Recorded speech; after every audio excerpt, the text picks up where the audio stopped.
자, 지난 시간에 우리가 이제 룻기서의 서론적인 이야기를 보았습니다. 이제 룻기서가 왜 중요하냐 하는 것이었죠. 그죠? 룻기서가 왜 중요하냐 하는 것이었어요.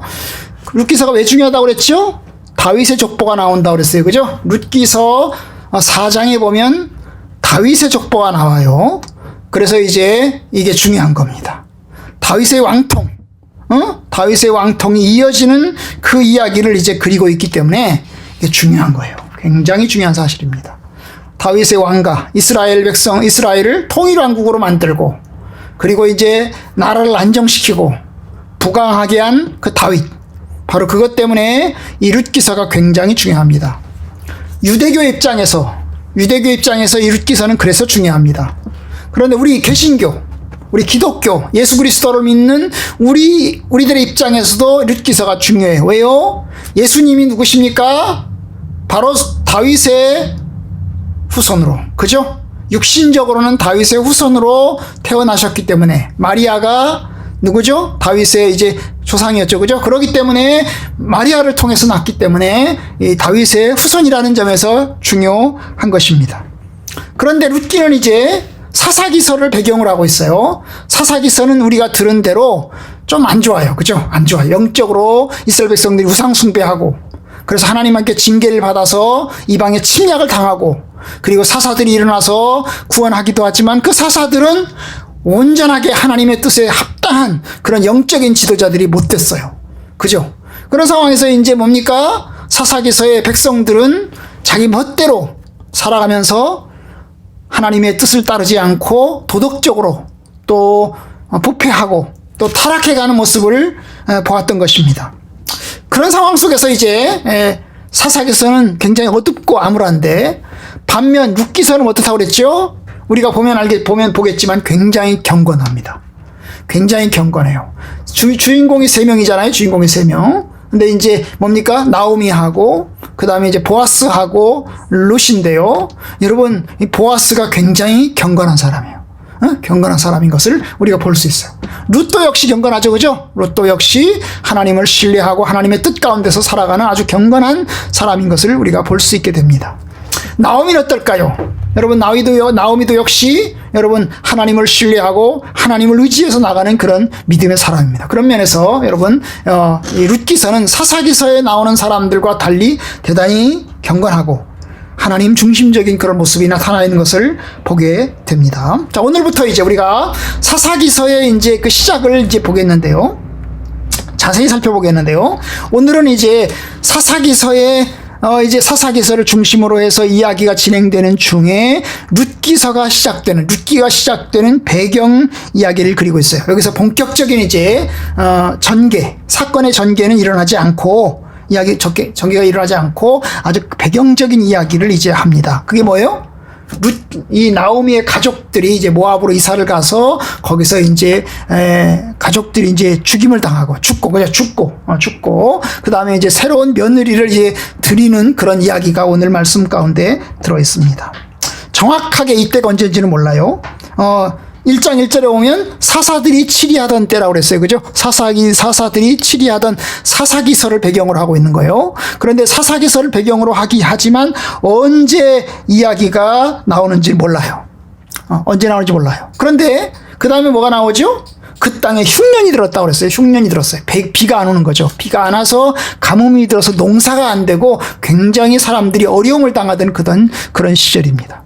근데 사사기서에는 흉년 들었다는 얘기가 없어요. 룻기서에는 사사들이 치리하던 때에 흉년이 들었다 이렇게 얘기를 하지만, 사사기서에서 1장부터 시작해서 16장까지 사사들 얘기가 쭉 전개되는데 그 전개되는 중에 흉년이 들었다는 얘기가 없어요. 흉년이 들었다는 얘기가 없어요. 그래서 언제인지는 정확하게 잘 몰라요. 다만 여러분, 우리가 여기서 이제 룻기서를 통해서 우리가 확인하는 건 뭐냐 하면, 사사들이 치리하던 때이기 때문에, 사사들이 다스리던 때이기 때문에 그때가 언제인지는 정확하게 알 수는 없지만, 그러나 옛날 얘기가 아니고 그냥 소설 속에 나오는 얘기가 아니고 실제로 일어났던 사건이다, 역사적인 사실이다 하는 것을 우리가 확인할 수 있어요. 그때가 언제인지는 정확하게 모르지만, 그러나 사사들이 통치하던 때에 일어났던 사건이기 때문에 이건 분명히 역사적으로 실제로 일어났던 사건이다. 실제로 일어났던 사건이다 하는 것을 볼 수가 있습니다. 언젠지는 몰라요. 그러나 실제 일어났던 사건은 분명합니다. 그런데 오늘 본문에 보면 이제 흉년이 들자 일가족이 이제 이주를 합니다. 1장 1절 유다 베들레헴에 한 사람이 그의 아내와 두 아들을 데리고 모압 지방으로 가서 거류를 하였다고 그랬어요. 그 사람의 이름은 엘레멜렉이요, 그의 부인의 이름은 나옴이고 두 아들의 이름은 말론과 기론이었습니다. 그들은 유다 베들레헴 에브랏 사람들이었습니다. 에브랏이라고 하는 말은 이제 이 베들레헴 그 근방, 그 근처, 정확하게 베들레헴 성 안에 있는 사람인지 아니면 베들레헴 성 밖에 사는 사람인지 정확하게 모르지만 그 베들레헴 성 경내가 좀 이렇게 좀 성도 있지만 성 밖에 좀 떨어진 집도 있잖아요. 그죠? 그래서 그 근방을 다 통칭하는 그런 용어로 생각하시면 될 것 같아요. 그런데 그들이 이제 모압 지방으로 이주를 해 갑니다. 농사가 안 되고 기근이 들고 먹을 것이 없게 되자 베들레헴에 살던 일가족이 이제 모압 지방으로 이주를 한 것입니다. 살기 위해서 이주한 거죠. 그죠? 먹고 살기 위해서 이주를 한 거죠. 영원히 거기가 살라고 그랬어요. 우리가 모압 지방에 가서 거기서 영원히 살자. 아예 그냥 우리는 여길 보양을 버린다. 우리는 저곳으로 떠나서 완전히 이민 가자. 마치 우리나라에서 미국으로 이민 가듯이 이민 가자. 이렇게 해서 이민 간 건가요? 아닙니다. 이민 간 게 아니고 그냥 기근을 피하기 위해서 흉년을 피하기 위해서 먹고 살기 위해서 이제 임시로 옮겨 간 것입니다. 요단강을 건너서 굉장히 먼 거리를 이제 옮겨 간 것입니다.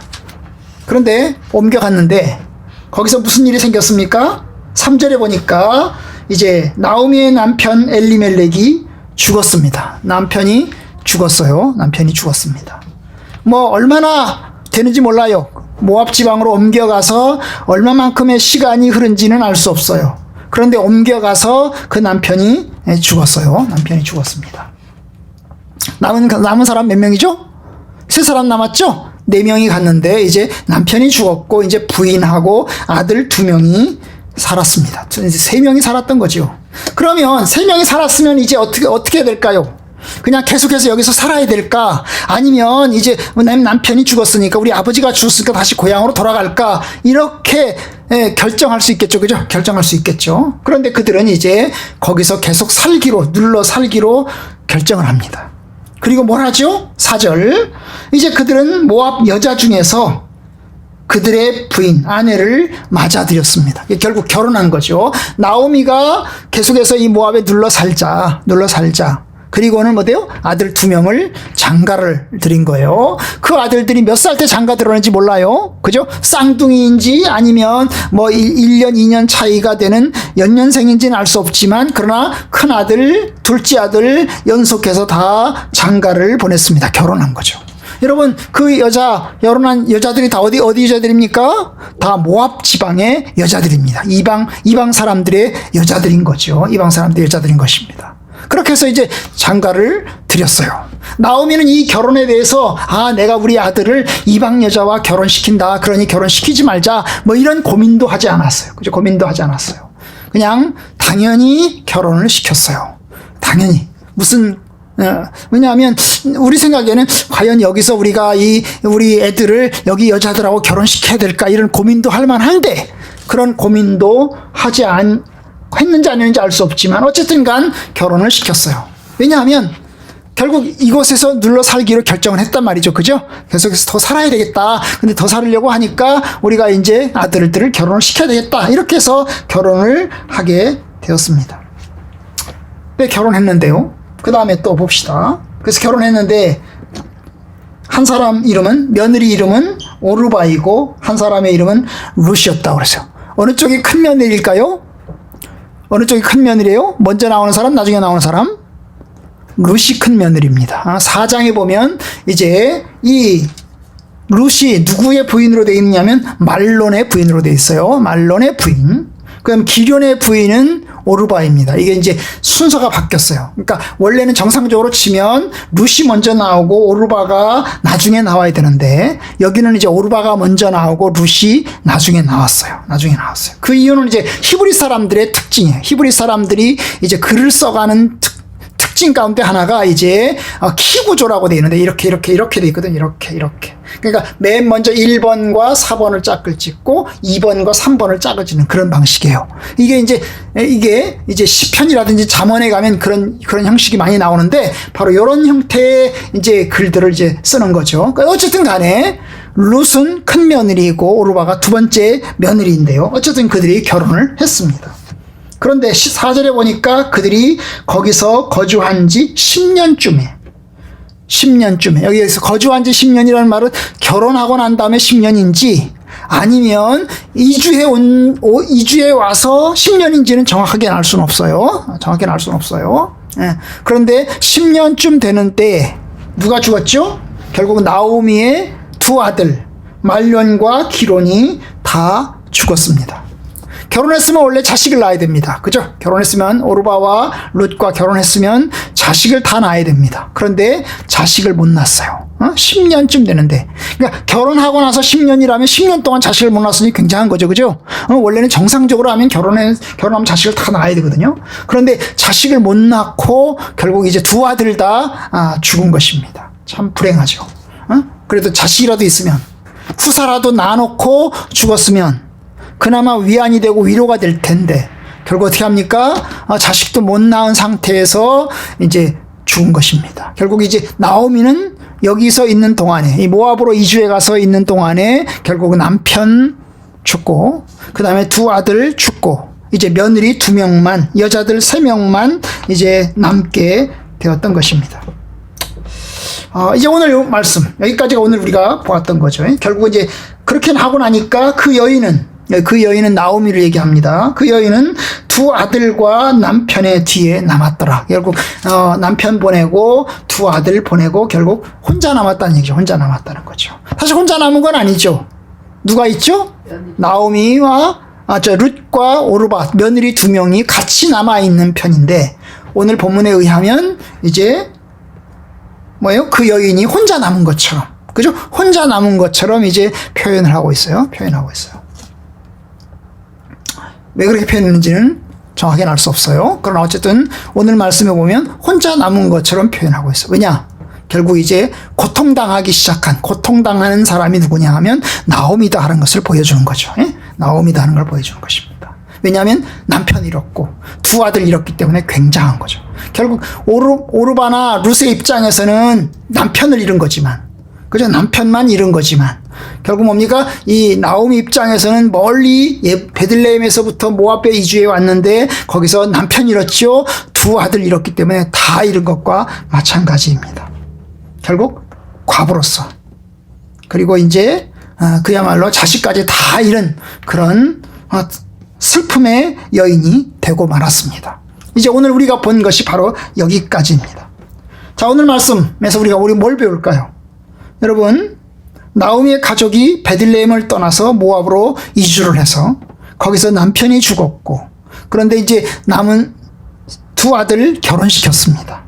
그런데 두 아들마저 죽었습니다. 그리고 이제 나오미는 며느리 2명과 함께 홀로 남겨지게 되었어요. 참으로 안타깝고 슬픈 이야기입니다. 흉년과 기근으로 고향을 떠나가는 것도 슬픈데 객지 모압에서 남편을 잃었습니다. 다시 한번 일어나고자 두 아들을 결혼시켰건만 두 아들도 후사 없이 다 죽었습니다. 추락하는 것은 날개가 없다고 아주 비참과 추락으로 떨어지는 것을 보게 됩니다. 도대체 왜 나오미의 가정이 이와 같은 일이 일어났을까요? 잘 모릅니다. 그들이 고향을 떠난 것이 잘못일까요? 오늘 룻기서에는 그 얘기를 하지 않아요. 그죠? 고향을 떠난 것이 잘못인가요? 그들이 왜 하필이면 모압으로 갔나? 모압으로 간 것은 잘못이다 라고 룻기서는 이야기하지 않아요. 그죠? 니네들이 왜 고향을 떠났어? 니네들이 왜 고향을 지켜야지? 기근이 당하고 어려움을 당해도 너희들이 고향을 떠나면 안 되지. 약속의 땅을 떠나면 안 되지. 떠났기 때문에 죄를 지었어. 그렇기 때문에 너희에게 이와 같은 고통이 왔어. 이렇게 룻기는 이야기하지 않아요. 이야기하지 않습니다. 이랬다 저랬다 언급을 하지 않습니다. 그리고 모압 여자와 결혼시킨 것. 야, 모압 여자와 결혼시켰기 때문에 두 아들이 죽었다. 이스라엘 백성과 결혼시켜야지 왜 모압 여자와 결혼시켰냐. 남편이 죽었으면 다시 고향으로 돌아가서 고향에 있는 여자들과 결혼시켜야지 왜 모압 여자와 결혼시켰냐. 왜 이방인 여자와 결혼시켰냐. 그래서 두 아들이 죽었다. 성경은 그렇게 이야기하지 않아요. 이야기하지 않아요. 룻기가 말하지 않기 때문에 우리는 말할 수가 없습니다. 왜 나오미에게 이와 같은 고난이 왔는지, 왜 이와 같은 고통이 이루어졌는지 이야기하지 않고 있습니다. 여러분, 바로 이 점입니다. 바로 이 점. 우리가 오늘 배우고자 하는 것이 바로 이 지점입니다. 성도들이 예수 믿다가 신앙생활을 하면서 어려움을 당하기도 합니다. 질병에 걸리기도 하고요. 또 사업이 안 되기도 하고요. 화재가 나서 다 타버리는 그와 같은 고난을 당하기도 합니다. 성도들이 이와 같은 상황 속에서 여러분 그것에 대해서 당신은 죄를 지었어. 당신이 뭔가 문제가 있어. 그러면서 책망해서는 안 된다는 거죠. 여러분 기근이 있으면 떠나는 것은 어쩌면 당연한 겁니다. 여러분 나오미의 가정만 떠났나요? 아닙니다. 여러분 아브라함이 약속의 땅으로 들어왔습니다. 일가 친척을 버리고 이제 뭡니까? 약속의 땅 가나안 땅에 들어왔어요. 근데 창세기 12장에 보면 가나안 땅에 들어왔는데 들어오자마자 얼마 지나지 않아서 그 땅에 기근이 닥쳐왔습니다. 바로 이 룻기와 같은 그런 상황이죠. 기근이 닥쳐왔어요. 그래서 어떻게 하죠? 아브라함이 자기 식솔들을 거느리고 어디로 내려갑니까? 이집트로 내려갑니다. 이집트로 내려가요. 이집트로 내려가요. 이것이 창세기 12장에 나오는 이야기입니다. 생각해 보세요. 여러분 약속의 땅으로 들어왔으면 기근이 생기면 안 되잖아요. 그런데 기근이 생겼어요. 하나님이 약속의 땅이잖아. 내가 너를 복준다. 해서 하나님께서 불러들여서 약속의 땅 가나안으로 옮겨왔는데 거기서 기근을 맞이합니다. 기근을 맞이해요. 참 황당하죠. 그죠? 황당합니다. 그런데 아브라함은 어떻게 합니까? 거기서 그냥 남아있지 않고 이집트로 이제 살기 위해서 내려갑니다. 내려가는 것에 대해서 왜 내려갔냐? 하나님이 책망하시나요? 책망하지 않습니다. 책망하지 않아요. 여러분 또 얘기 나오죠. 야곱의 이야기를 한번 보세요. 야곱의 이야기도 여러분 요셉 때문에 이집트로 내려가죠. 그죠? 요셉이 이집트의 총리가 되어 있었어요. 근데 가나안 땅에 기근이 들었어요. 7년 동안 이제 흉년이 들어닥친단 말이죠. 그죠? 처음에는 식량사로 보냈어요. 그러다가 이제 요셉을 만났습니다. 그런데 요셉이 뭐라고 얘기합니까? 아직도 5년이나 흉년이 더 남았습니다. 그러니 내려오세요. 제가 여러분들을 부양하겠습니다. 내려오세요. 이래가지고 야곱이 내려갑니다. 내려가요. 이집트로 내려갑니다. 여러분 내려갈 수 있어요. 기근이 생기면 어려움을 당하면 기근이 피하기 위해서 그것을 내려갈 수 있어. 그것에 대해서 책망하거나 비난하거나 그리고 공격하거나 그래서는 안 된다는 것입니다. 사실 나오미 입장에서는 굉장히 힘든 겁니다. 황당한 거죠. 뭐 이런 일 당할 거라고 생각해서 내려간 거 아니죠. 이런 일 당할 거라고 생각했으면 아마 안 내려갔을 것입니다. 그런데 피하기 위해서 내려갔어요. 근데 내려갔는데 거기서 남편 죽었고 두 아들이 죽었습니다. 하나님을 믿는데 하나님이 전능하시고 사랑이 많으신데 왜 이와 같은 고난을 허락하실까? 우리는 잘 모릅니다. 그런데 우리가 여기서 확실히 알아야 될 건 뭐냐면 그와 같은 상황 속에서도 하나님은 살아계신다는 거예요. 나오미가 그렇게 비참한 상황, 슬픔의 상황, 고난의 상황에 처해 있음에도 불구하고 하나님은 살아계시고 또한 모든 것을 살피십니다. 물론 본문에는 하나님의 일하심이 나타나지 않습니다. 그러나 하나님은 아시겠죠. 하나님은 아시죠. 그죠? 하나님은 아세요. 모든 것을 아십니다. 우리의 본질을 아시고 우리의 고난을 아십니다. 그래서 나오미는 괴로워하고 고통합니다. 그러나 하나님은 다 아십니다. 다 아셔요. 여기서 다 기억하시고 하나님께서 다 돌보십니다. 우리가 그것을 믿어야 됩니다.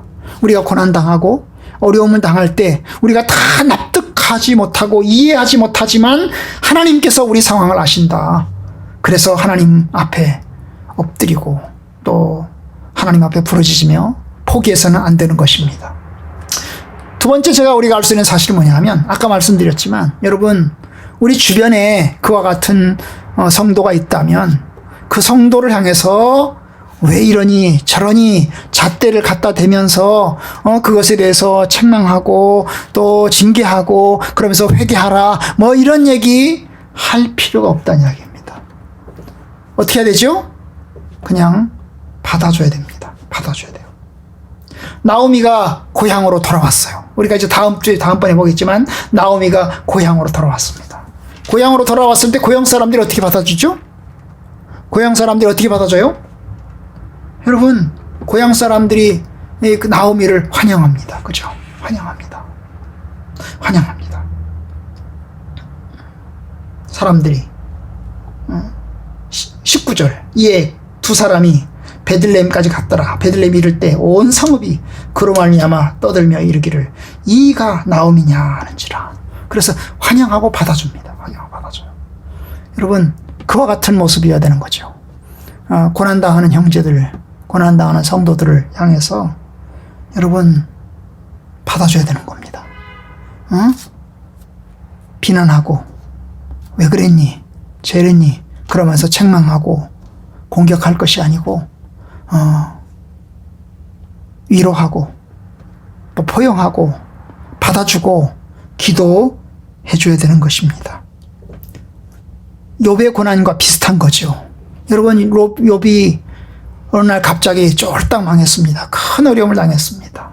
그럴 때 그의 친구들이 찾아왔습니다. 친구들이 찾아왔죠. 그들이 뭘 하죠? 처음에 찾아와가지고 일주일 동안 아무 말도 하지 않고 그들과 함께 지내주었습니다. 그런 것처럼 그냥 함께 지내주고 함께 기도해주고 함께 포용해주고 받아주는 것입니다. 바로 그와 같은 모습이죠. 물론 욥의 친구들은 일주일이 지나서부터 욥을 공격하기 시작했죠. 그죠? 욥을 공격하기 시작했어요. 죄 때문이라고 회개하라고 그러면서 욥을 공격하기 시작했습니다. 그때 욥이 굉장히 분노하고 굉장히 억울해합니다. 아마 욥의 친구들이 조금 더 일주일뿐만 아니라 10일, 20일, 30일, 40일 계속해서 어루만져주고 함께 있어주고 슬퍼해주고 그리고 격려해 주었더라면 더 좋았겠다 하는 생각이 듭니다. 우리의 모습이 그런 거죠. 여러분 성경에는 나오미의 가족이 대해서 비난하지 않아요.